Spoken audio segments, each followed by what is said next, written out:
part of the gradual training and the Noble Eightfold Path, which is, again, right effort.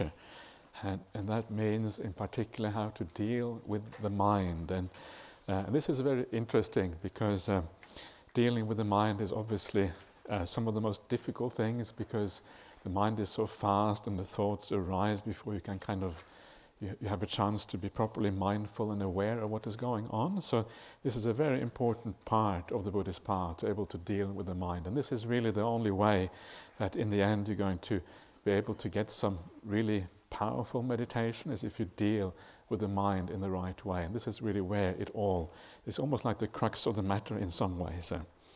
So for that reason, I'm going to spend quite a bit of time on this. Many of these suttas I do on every retreat, because I really like these suttas. Personally, I like to read the same thing again and again and again.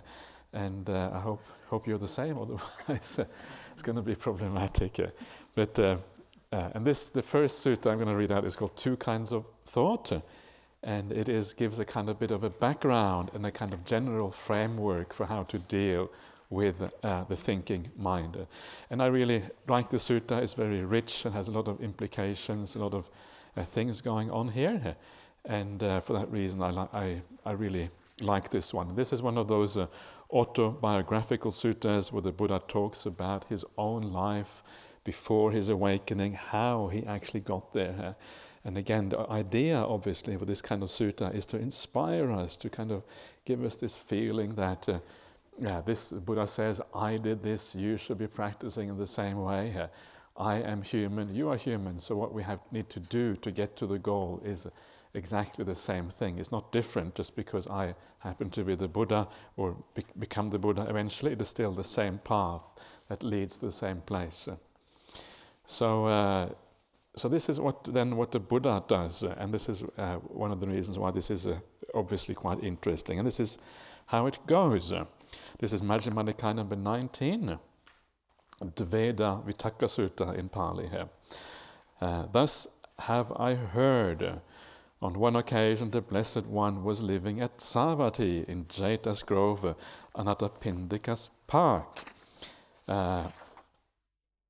There he addressed the bhikkhus thus, Bhikkhus, Venerable Sir, they replied, and the Blessed One said this.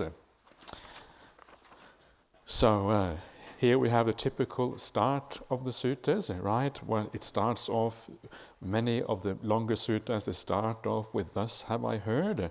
And what that means, the reason why it is spoken in this, put in this way, is because this is an oral tradition.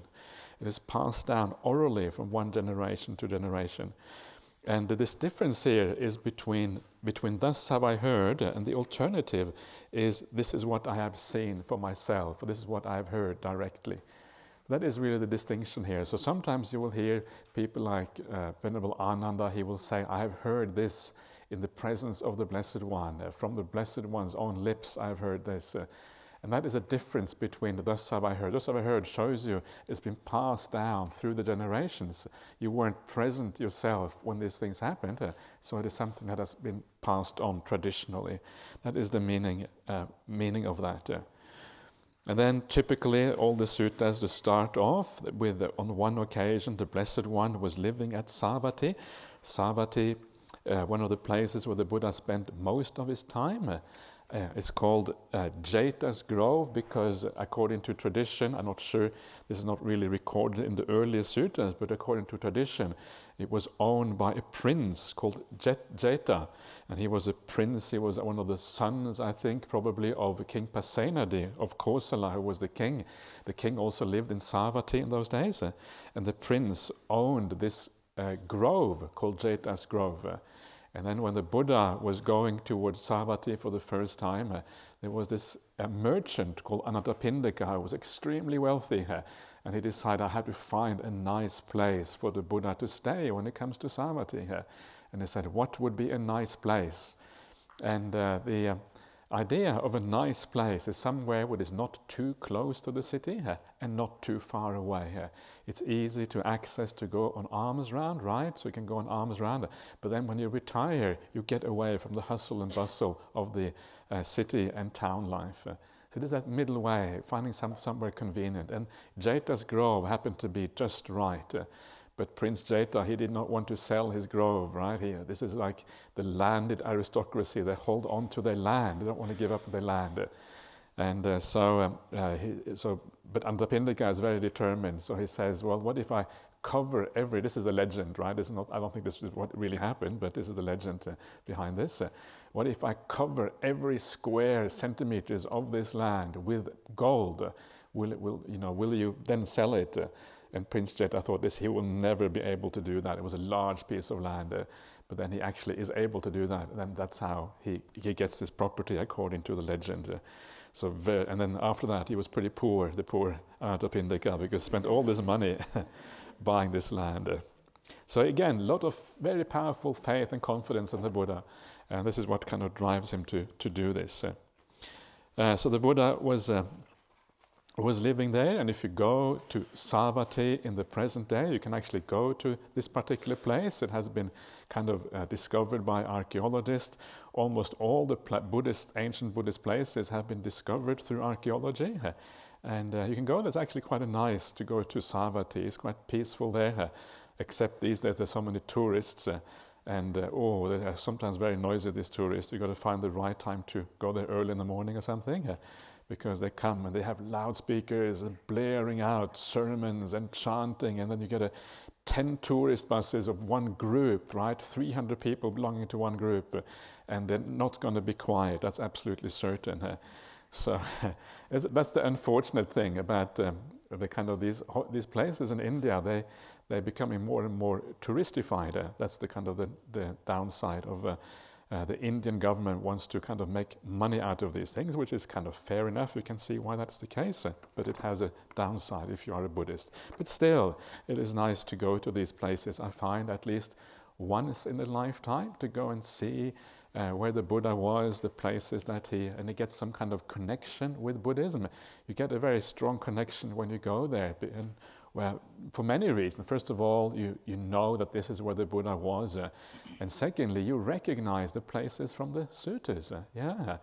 You see the description in the suttas of Rajagaha, for example. Rajagaha is this fort city in the middle of 7 mountains. There's mountains or big hills on all sides of Rajagaha.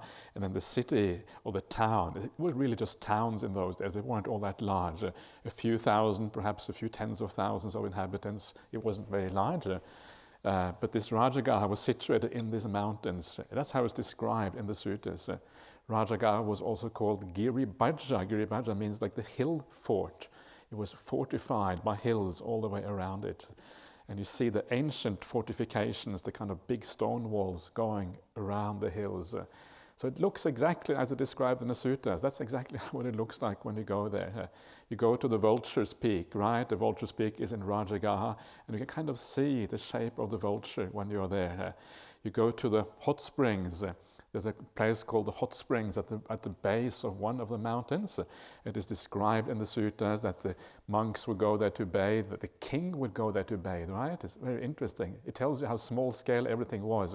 The king would kind of go to one of the hot springs to bathe when the monks were there. And according to this one story, the monks were bathing, and then the king arrived to bathe, and then the king was very polite, so he kind of waited for the monks to finish.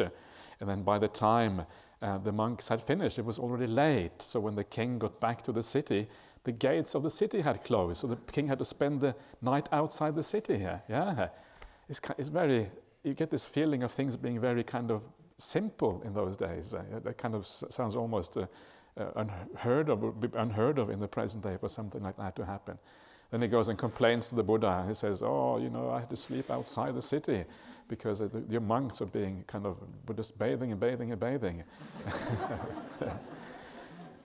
And then the Buddha has to lay down some rules about, how often you can bathe, that kind of stuff. This is how rules came into being in those days. But very fascinating, because when you go to these hot springs, when you go to exactly the same spot today, what do you find? You find hot springs.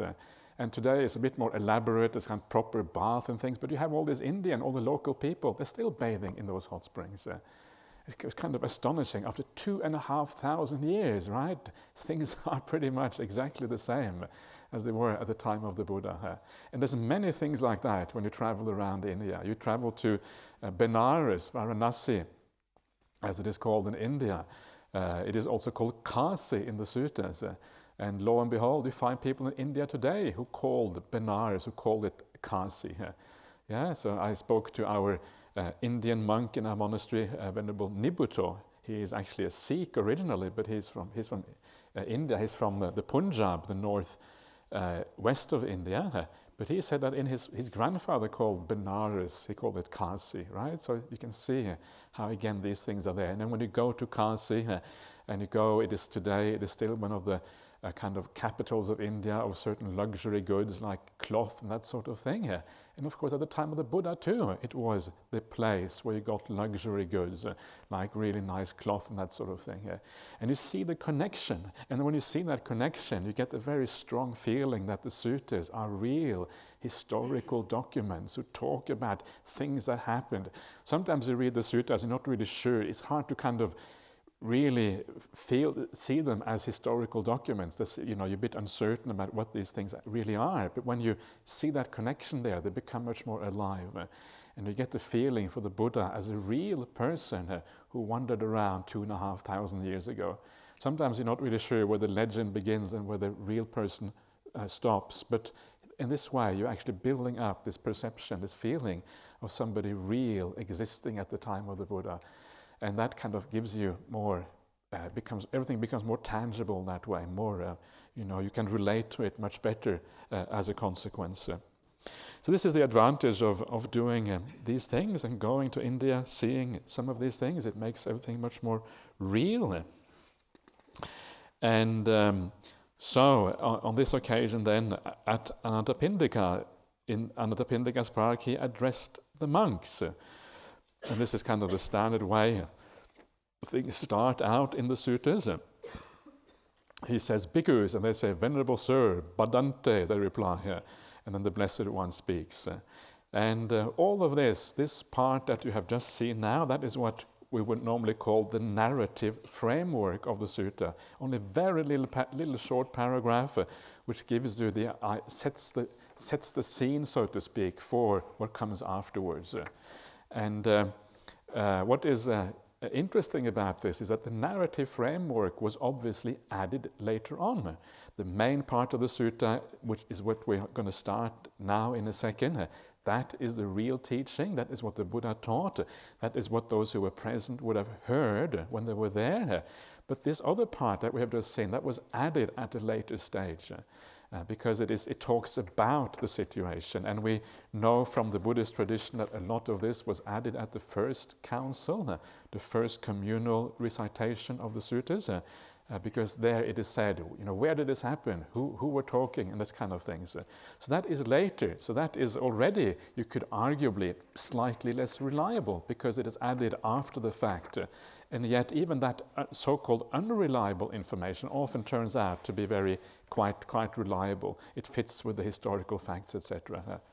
But the essence of the Dhamma is always when the Buddha speaks, and that is what the monks would have remembered from the very beginning, and that is the most important part here. So this is what the Buddha has to say. Because before my awakening, while I was still only an unawakened bodhisattva, it occurred to me, suppose that I divide my thoughts into two classes. Then I set on one side thoughts of sensual desire, thoughts of ill will, thoughts of cruelty. And I set on the other side thoughts of renunciation, thoughts of non-ill will, and thoughts of non-cruelty. Yeah, so this is how this thing starts off. And there's a lot of interesting things going on already here. First of all, it starts off with the Buddha calling himself a bodhisattva. Yeah, so here he says, before my awakening. In other words, this is the Buddha to be, the Buddha to, he's not the Buddha yet, but he's kind of moving in that direction. And he calls himself a bodhisattva. And sometimes you come to these words in the suttas and you wonder, how come the word bodhisattva is here? I thought bodhisattva was kind of Mahayana Buddhism, or if it wasn't Mahayana, at least it was later part of Theravada Buddhism. Why? How come this is found in the suttas? And it is interesting, isn't it, why it actually is there? And of course, the point is that very often the words that are used later on in Mahayana Buddhism, in later Theravada Buddhism, the words are actually often found in the suttas, but the meaning of the words change over time. So they gain another meaning as time passes by. So for that reason, we have to be very careful when we see a word like bodhisattva. We have to read it as to how it is used in the suttas, and not kind of use later ideas and kind of project that back into the suttas, because if you do that, you get the wrong meaning out of this. So this word bodhisattva in the suttas is used quite specifically to mean the Buddha, not the Buddha to be, after his going forth, right, when he decided that he's going to search for an end to suffering, an end to old age and death and all of these kind of things. From the moment he decides to go forth, that is really when the Buddha is called the Bodhisattva in the suttas, and he calls himself that. So that is what that means. There are some exceptions to that.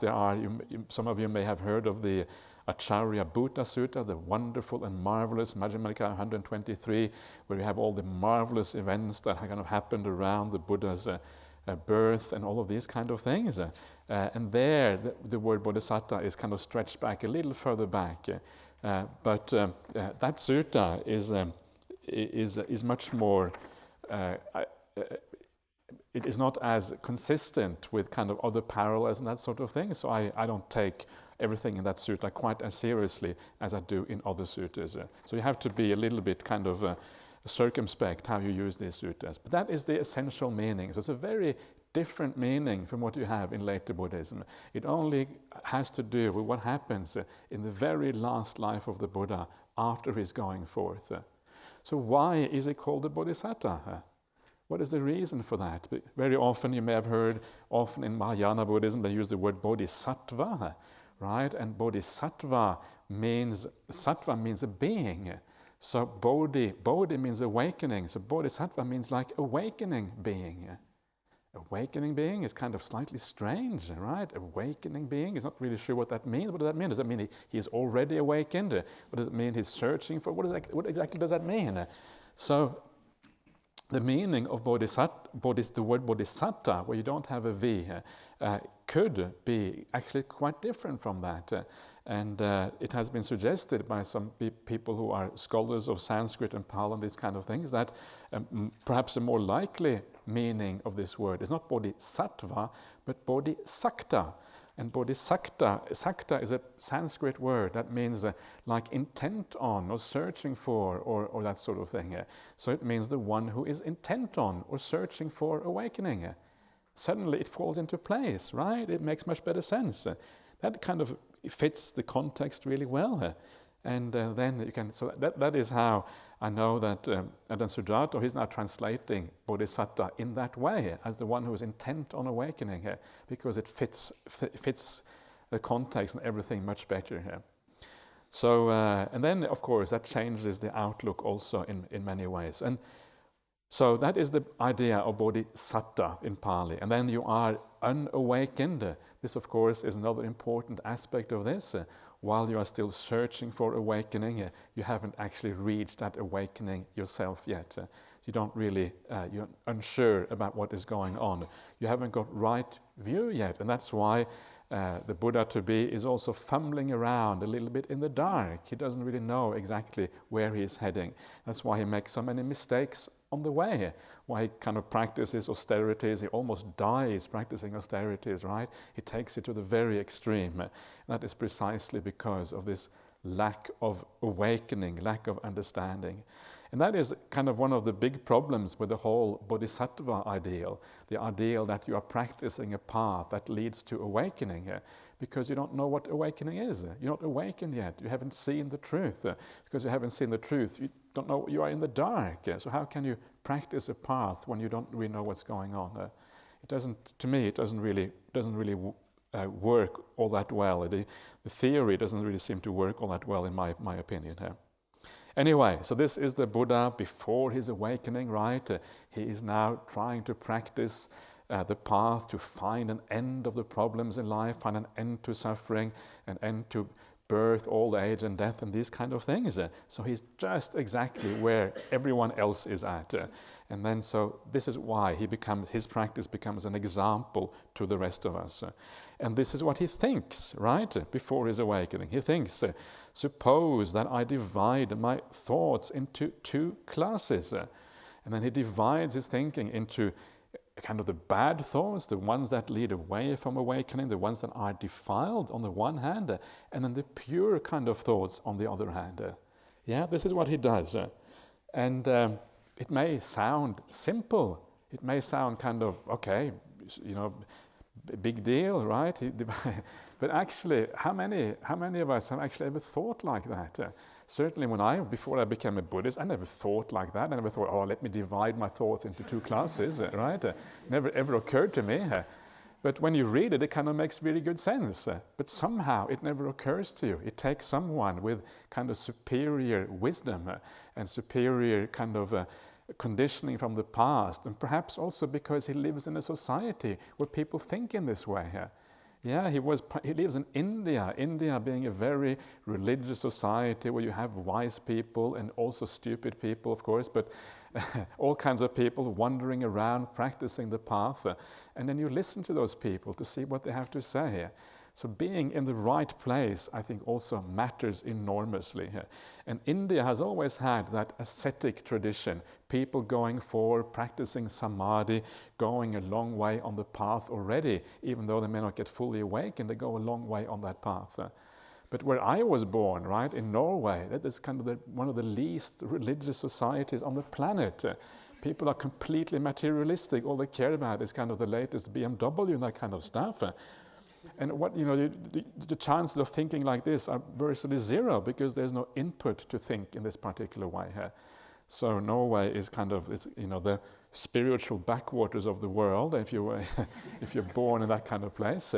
So you can see where you are born actually matters a little bit. And sometimes you go to India, you think, oh, I'm so glad I got born in the West or wherever because wow, the people are so poor. Imagine living like this. But I think sometimes we get a skewed outlook. Sometimes we see only one side of the picture. But there's another side to that picture which also is very powerful and has a lot to be commended for it. And that is kind of the spiritual side of the Indian people. A lot of delusion in that spirituality, but also a few really wise people among all the problems. So this is one of the things that I always found very fascinating about India, is this, it is so different from the way I grew up when I grew up. I grew up completely non-religious, just nothing at all. People always ask me you must have grown up as a Christian, right? Because you were born in a Christian country. Nobody in Norway is Christian, right? There's no religion anymore. That's completely gone out of the window a long time ago. Okay. And even if you are Christian, doesn't really necessarily help you all that much. Okay, so he divides his thoughts into two classes, right? And this is, of course, a very interesting thing. And then he has these negative thoughts, the sensual desire, the ill will, and the cruelty. We all know about these things already. These are kind of the root defilements, the root wrong perception, the root thoughts that are so problematic on the Buddhist path. Cruelty, the last one there, is not a very good translation. It is vihingsa, or hingsa is the word behind that. And it means more like being harmful, being pitiless, being hard-hearted, being ruthless, that kind of stuff. It doesn't necessarily mean that you kind of enjoy killing or that sort of stuff. It just means that you don't really care about the consequences of your actions.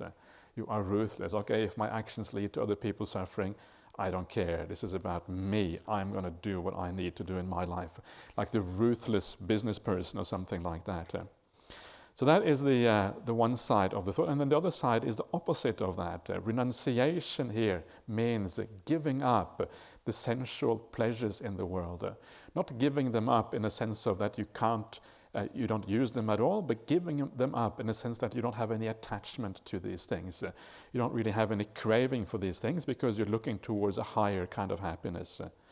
Non-ill will, right? The idea of metta, but also the idea of equanimity, upekkha, is also included in that. And then non-cruelty, or avihingsa or ahimsa, which is the kind of the philosophy of Mahatma Gandhi, right? Same kind of philosophy. And the idea of being harmless in the world, having a sense of compassion is what that is about. So the Buddha to be rather, he divides the world, divides his thinking mind into these things. And then the very next sentence on the next paragraph, I'll just read one little phrase there. It says that as I abided thus, diligent, ardent, and resolute. Yeah. Well, first of all, these words that we see here, diligent, ardent, and resolute, these words are appamada, atapi, and pahitatta are the words there. And these words don't actually I don't really like this translation all that much. I think appamada means more like being heedful. In other words, being careful, being circumspect, being, thinking about what you're doing before you're doing, having yoniso manasikara, wise attention, all of these things. That is what appamada means. Diligent to me is like somebody who works really hard. It's like an ant, right? An ant is diligent, working really hard. But an ant does not have appamada, but it's diligent.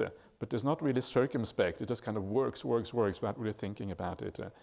So don't be like an ant, be more like somebody who is a spiritual person. So appamada, heedful.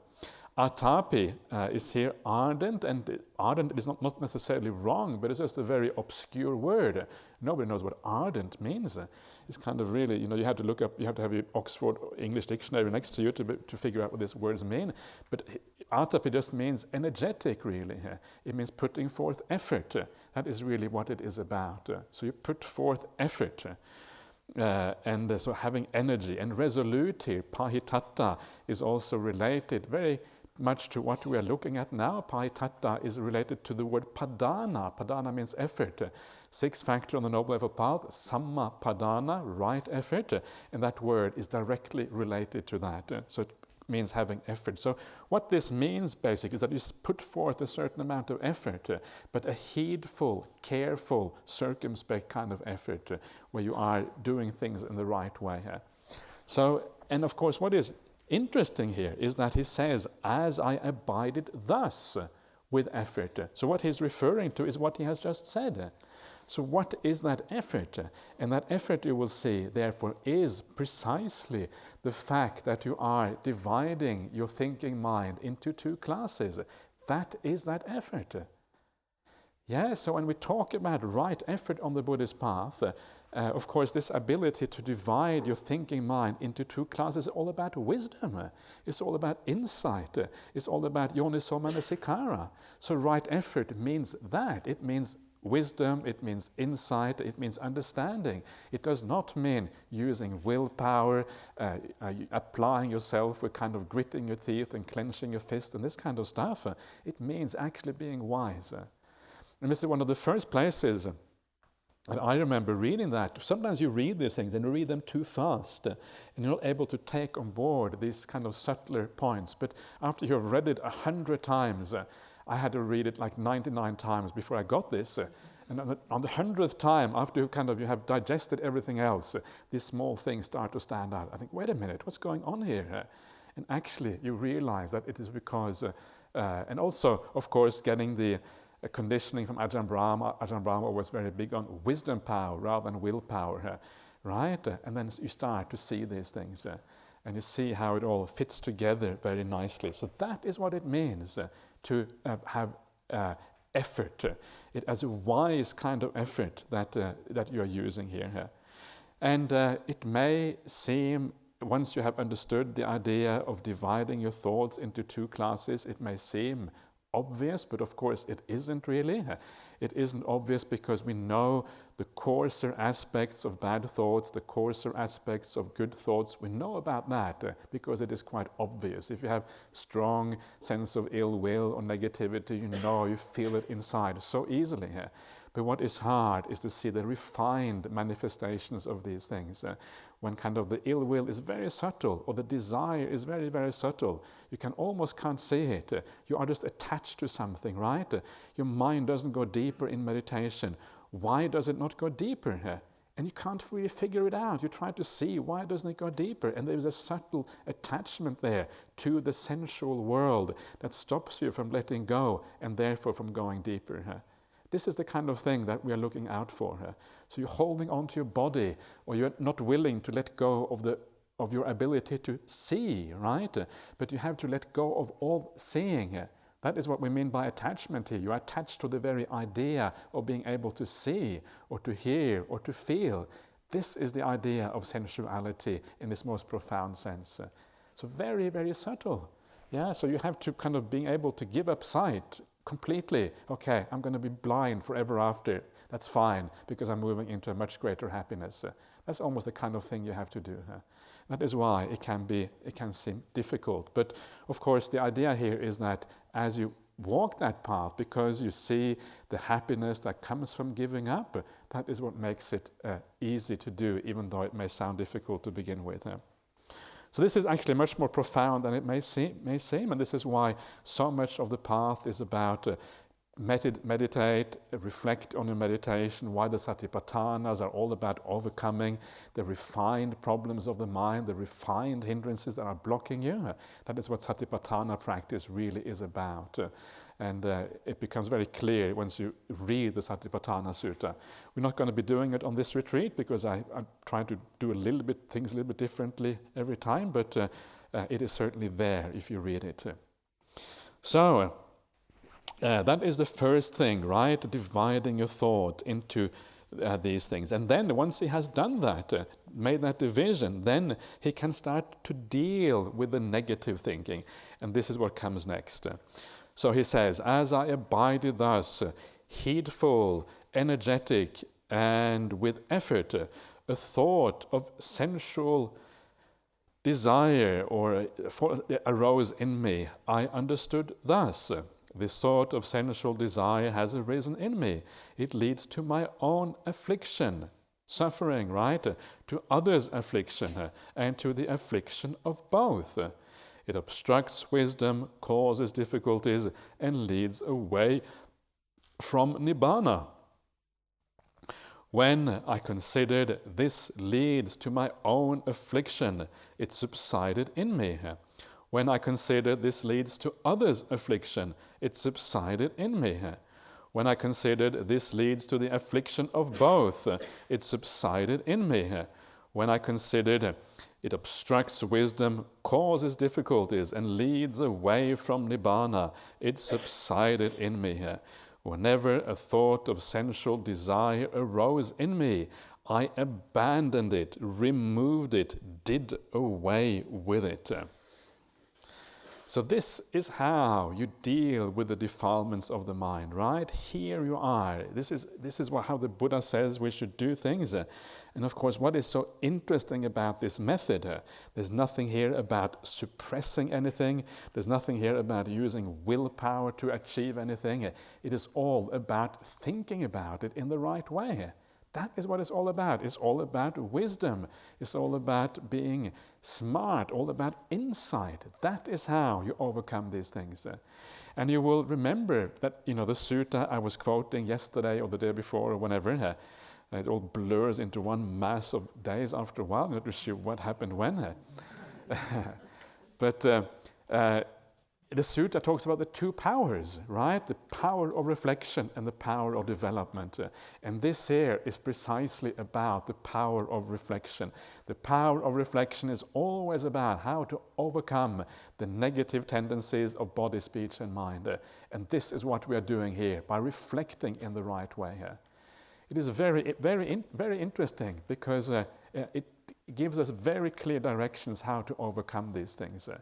And I will show you in a second why this is so important and why this is far more powerful than suppression, using willpower, trying to hold things in check and all that kind of stuff. It's just so hard to do that, and I'll describe that in a second as we go through this. So the first thing then is to understand that essential desire has arisen, right? This is the third part, it's the first part, and that, of course, already is sometimes easy, but sometimes actually is very hard because it is so subtle, these things. And then the second thing to do, once you have understood that there is a problem, so right, we're talking about sati and sampajanya. The sati is aware that something has happened. Okay, sensual desire has arisen, that's sati. Sampajanya, it tells you that this is not really going to work. It is not purposeful. It's not going to lead in the right direction. So sampajanya arises. And then yoniso manasikara comes and says, okay, now what do we do with this? And yoniso manasikara gives you the tool to deal with that. And that tool here is precisely this. This is the yoniso manasikara, is that it leads to my own affliction. It leads to my own suffering. It leads to my own problems. That is yoniso manasikara. Yeah.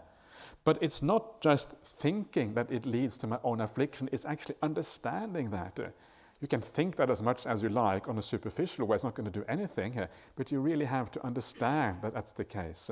And when you understand that, when you feel it in a deep sense, that is when it works.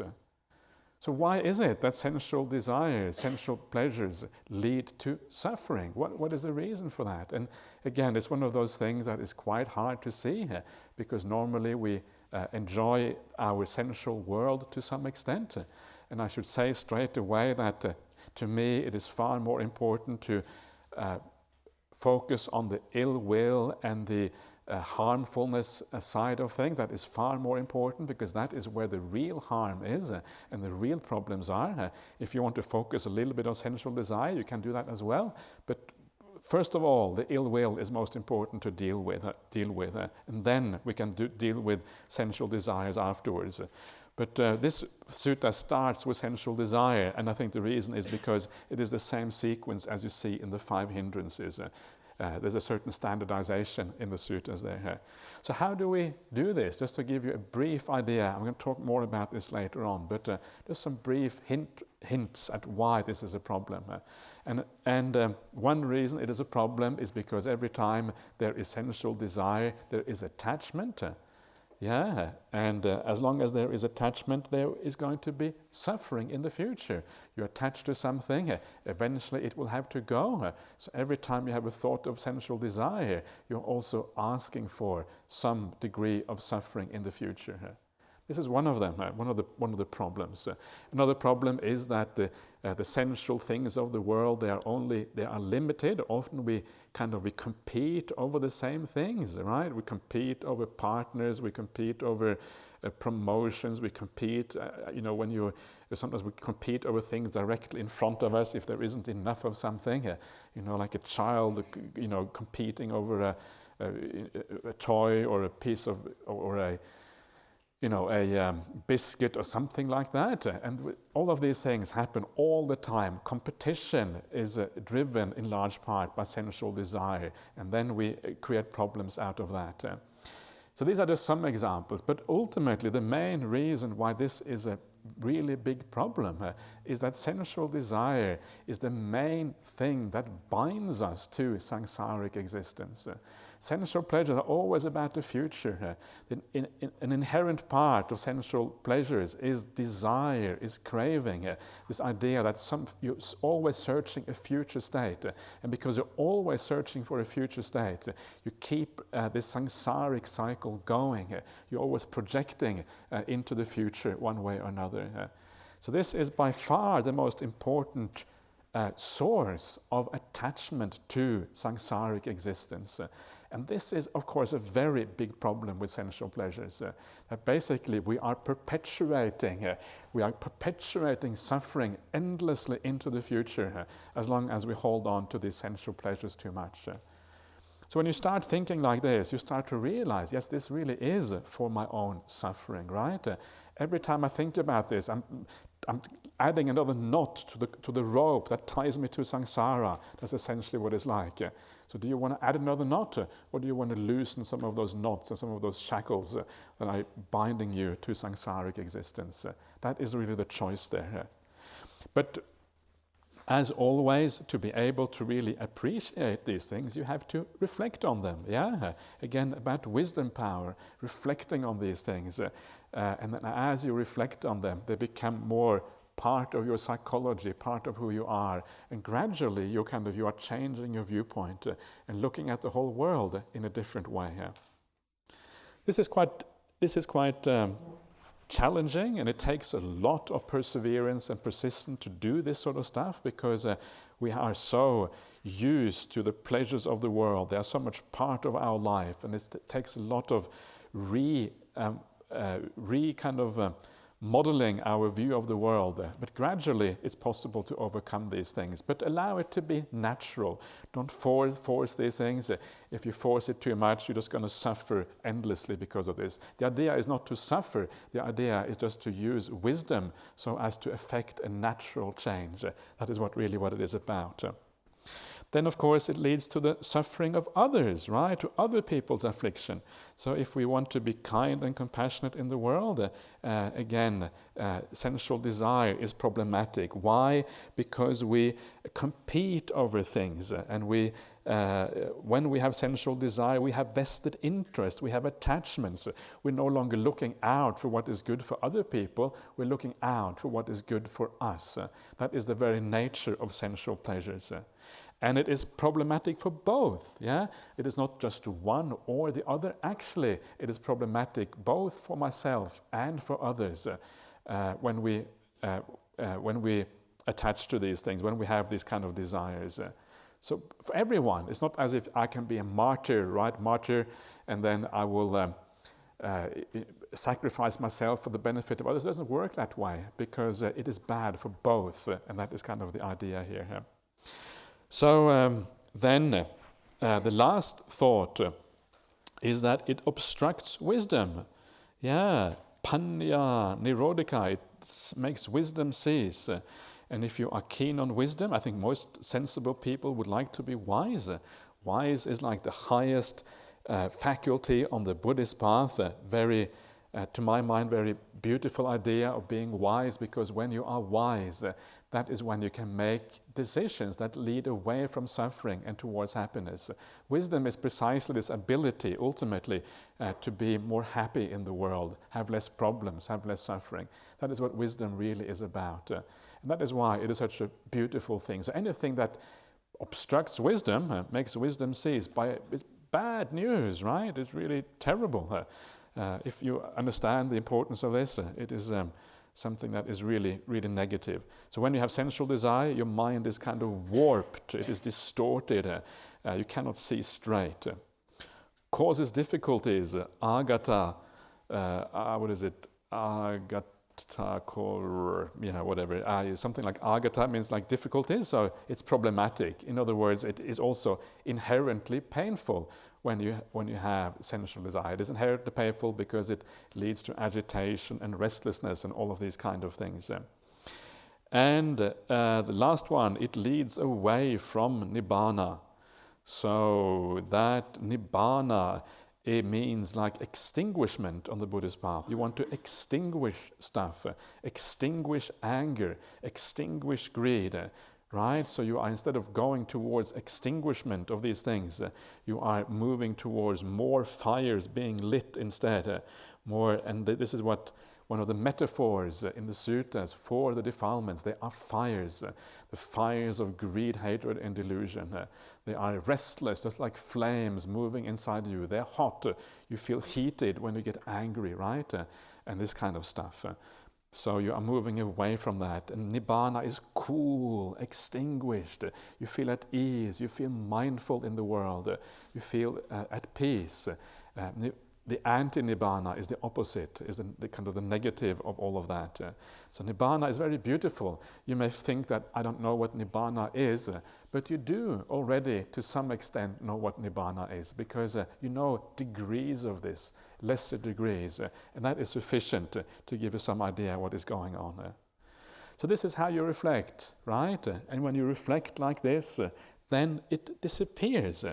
And this is kind of the interesting thing at the very end there. It says that whenever a thought of sensual desire arose in me, I abandoned it, I removed it, I did away with it.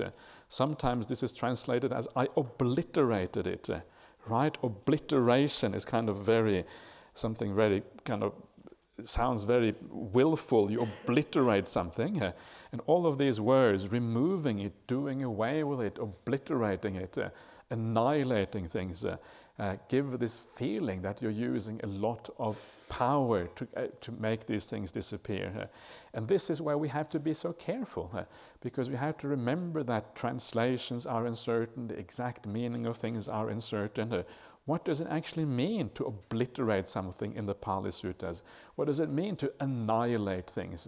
These words are actually also used elsewhere to describe this. It sounds like we've got to go in there and use incredible amount of willpower to make these things end. But the reality is, as we see here, that obliteration does not mean that at all. Obliteration means precisely using wisdom, using yoniso manasikara, thinking about things in the right way. That is how these things are obliterated. And in fact, and this is the really important point that I said I was going to talk about a few minutes ago, the really important point here is that you cannot actually obliterate anything. You cannot remove anything. You cannot do away with something using willpower. Willpower can never do that. All that willpower can ever do is kind of hold things down, hold things in check, right? You hold it in check, and as soon as you stop holding it in check, you remove your hands, bang, it comes back into your face again. So willpower never removes things properly. Willpower just kind of holds things, suppresses them for a while. As soon as you let go of the suppression, bang, it comes back and hits you in the face again. And this is the problem with willpower. It is only wisdom power that actually has the ability to obliterate something. Because when you turn your mind to the danger in something and you see that it really is dangerous, then what happens? That your mind turns away from these things all by itself, because you know that this is going to be suffering for you. If you know that something is going to be suffering for you, you just don't go there. The mind is repelled by that, and it goes in a different direction. And then when it goes in a different direction, that defilement that you had, that will then disappear for a long period of time afterwards. And that is what we mean by obliterating things. It happens through wisdom power, not through willpower. And that is such good news, right? It's a wonderful news, because willpower is often painful to use a lot of willpower all the time. Willpower tires you out. You have a job where you have to kind of focus, to concentrate all the time, and after a while, oh, you're so tired, you come back home and you just veg out in front of the TV or whatever because you had enough. And that sort of stuff, it makes you tired. And the same thing, if you use willpower in your meditation to hold on to the object, because otherwise the sensual desires will overrun the mind or the negativity or whatever, if you use that, after a while you get tired, you lose your energy. And when you lose your energy, your ability to stay with anything gets even worse. So it doesn't work, willpower. What works instead is the wisdom power. And that wisdom power, to make it work, you have to build it up gradually. You have to reflect on why sensual pleasures is a real problem. And as you build up that perception in your mind, you create a perception, you put it on your little shelf. You have a shelf in your mind, right, with various perceptions. One shelf called metta, one called compassion, one called anti-sensual desire, one called how to be friendly with this particular person who I don't like, right? That kind of perception. So you have this shelf, and then when the bad thought arises, you quickly go to that shelf, pull it down, okay, bang, and you put on the reality distortion, not the reality, you put on the reality clarification glasses to make things clear. That's how you do those things. So this is the idea of using wisdom power here. Yeah, wisdom power is something we need to work on all the time. But once you have those perceptions established in your mind, they are very, very powerful, and they enable you to overcome things so fast and so easily. So the hard part with wisdom power is the reflection, is the thinking about things, being careful, scrutinizing things in the right way. That is the difficult thing with wisdom power. And that is where you have to put in the work. But it doesn't require willpower in the same way as we might think it does. Okay, so that is the sensual desire. Then we have pretty much the same paragraph on ill will and also on harming, right? So I'll just read through this quickly. As I abided thus, diligent, ardent, and resolute, a thought of ill will arose in me, and then a thought of harming arose in me. I understood thus, this thought of harming has arisen in me. This leads to my own affliction, to others' affliction, and the affliction of both. It obstructs wisdom, causes difficulties, and leads away from nibbana. When I considered thus, it subsided in me. Whenever a thought of harming arose in me, I abandoned it, removed it, did away with it. So again, the same principle. Now this time, ill will, right? Why is ill will problematic? I think we all know why ill will is problematic. So it's easier to gain the incentive and the motivation to get rid of ill will because it causes so many problems in life, interpersonal problems, wars, conflict within families, within societies, within the whole globe. If you're going to have an intergalactic war, that probably comes from ill will as well. Everything comes from that. So many problems arise from ill will. It's just so obvious that is the case. And we know that if you are a person who is gentle and kind, people tend to like you as well. If somebody has too much ill will, you almost don't want to be too close to that person. It's kind of almost painful to be in their presence. And this is another problem with ill will. So many problems there, and I think it is fairly obvious, but still, even though it is fairly obvious, it is good to reflect on the negative things of ill will sometimes. Harming, the same kind of thing. The harming here means the hard mind, the mind that doesn't care, right? And that kind of mind state is also very unconducive on the path, because the path of Buddhism, you need a soft mind, a gentle mind. The mind that goes into samadhi is kind of a strange dichotomy of qualities. On the one hand, a very strong mind, very kind of solid. On the other hand, also gentle at the same time. It's a kind of strange combination of qualities, right, we're talking about. That is kind of the weird thing about samadhi. You, on the one hand, very gentle, on the other hand, very, very strong and firm at the same time. And in a sense, a very attractive combination of qualities once you understand what they actually are. So that is these qualities, and you abandon those in exactly the same way as you did with the previous one, with the sensual desire. Then we have this simile. I'm going to skip one paragraph and get back to that paragraph afterwards. I'll just read out the simile first of all, because the simile relates to what we have just been talking about. So just as in the last month of the rainy season, in the autumn when the crops thicken, a cowherd would guard his cows by constantly tapping and poking them on this side and that, with a stick to check and curb them. Why is that? Because he sees that he could be flogged, imprisoned, fined, or blamed if he let those cows stray into the crops.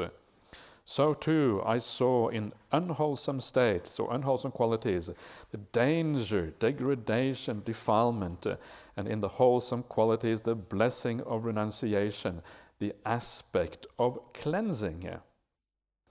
Yeah, so the cow here, the cow is the mind, right? The mind is the cows, and the mind always wants to wander into the sensual pleasures. Imagine if you're a cow, you have to eat grass all the time, and then you see the crops on the other side of the fence. You think, whoa, Oh, look at those beautiful crops over there. I want to eat those instead, right? So you have to be careful as a cowherder, because otherwise you're going to get really seriously blamed and imprisoned or whatever if you allow those crops to go in there. So you watch your mind, you guard your mind, you use a certain degree of mindfulness to watch them, and then once you have the mindfulness, you tap them a little bit. This is the effort that you use, is the wisdom effort in this particular case. And then you avoid all the punishment that comes from allowing them to stray into the crops. And in the same way, I saw in unwholesome states the danger, right? This is what we have been looking at just now, the degradation. This is kind of interesting, the word degradation. Okara, it literally means to make something low. It's like you are lowering yourself down. You feel almost like less of a human being. Yeah, you know what it's like if you are, sometimes you get really, your mind gets very defiled or whatever, and sometimes it kind of makes you feel almost like dirty. You feel like you feel less, right, than what you could be, than when your mind is more purified and more refined. So this is like lowering yourself down, making yourself less of a kind of full human being, if you want. This is the degradation of the mind. Defilement, similar kind of thing, right? But the wholesome states, the wholesome qualities have the opposite idea. You renounce those things, and when you renounce that, you have this aspect of purity or cleansing of the mind. And a pure mind is very pleasant. It's a very happy state to be when the mind is pure. It is, you feel really good about yourself. You feel happy. Otherwise, it can sound a bit, maybe perhaps puritanical, right? Puritanical is also derived from purity, but it's a negative idea of purity. Here it is the real purity of the heart, and it's a very beautiful and wonderful state to be there. And you all know that to some extent, because you all have sufficient experience in meditation or on this path to know that purity is something very positive. Anyway, I've been going on for an hour already, so I'm going to stop there, and then we can finish off this beautiful sutta at 3 o'clock. So I'll see you again at 3 o'clock this afternoon.